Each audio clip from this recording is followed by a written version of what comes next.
The rose. Ironic that I use math at a time like this, when it was a math class that got me into all this trouble in the first place. Reliving all these dreams every week is almost as exhausting as having them in the first place. Talking about them doesn't make anything better. Adam? Dr. Jameson has lost interest in my silence again and turns to him. She's about 50 years old, and her faded blonde hair that hangs down to her waist is always braided. She wears flowy, multicolored hippie skirts and mismatched tops every time I see her. Sometimes I want to ask her if she has a joint, just to see what she says. Tina, he says softly. I stare out the window at the playground that sits empty at the park across the street. It was just Tina. Who's Tina? She was a friend from home. We grew up next door to each other. She was in town that weekend visiting friends from our high school that went to college with me. That's all. That's all. It's only 2 words, but they sound so condescending every time I hear them. It tells me that everything I'm either dreaming or remembering is made up or a half-truth of what the real-life events actually were. It tells me that I'm being an idiot for believing them over my boyfriend who loves me, or so I've been told. Maybe I'd believe them if I remembered Adam at all. Amy, does hearing this make you feel better? I shrug and cross my arms over my stomach, flinching as my muscles tighten along the gash on my right side that is slowly healing. Nothing makes me feel better anymore because I can't remember anything that's happened in the last 2 years. I have no idea if he's lying or being honest. It's fine. Fine?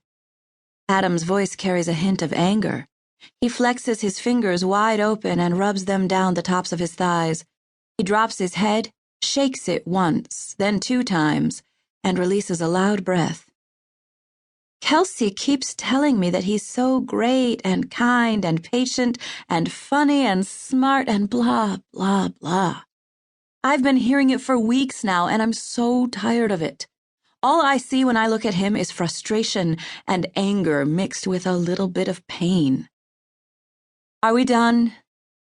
I want to go home.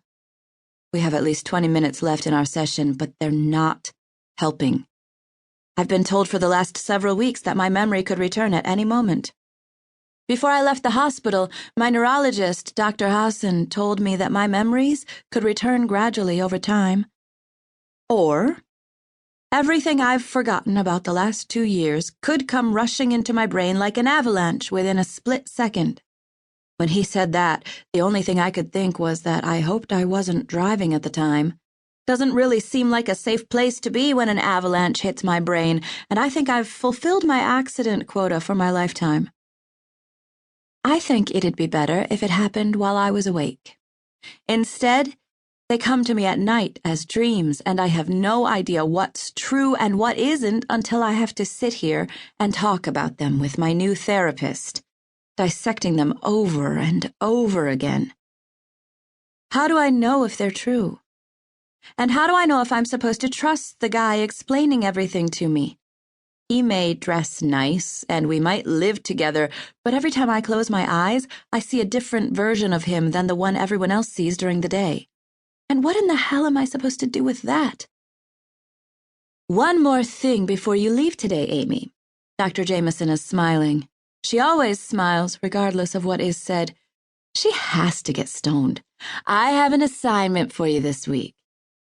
I raise an eyebrow and cradle my casted, broken arm with my free hand. I want you to ask Adam one question this week about something you guys did for the first time. Adam tilts his head to the side.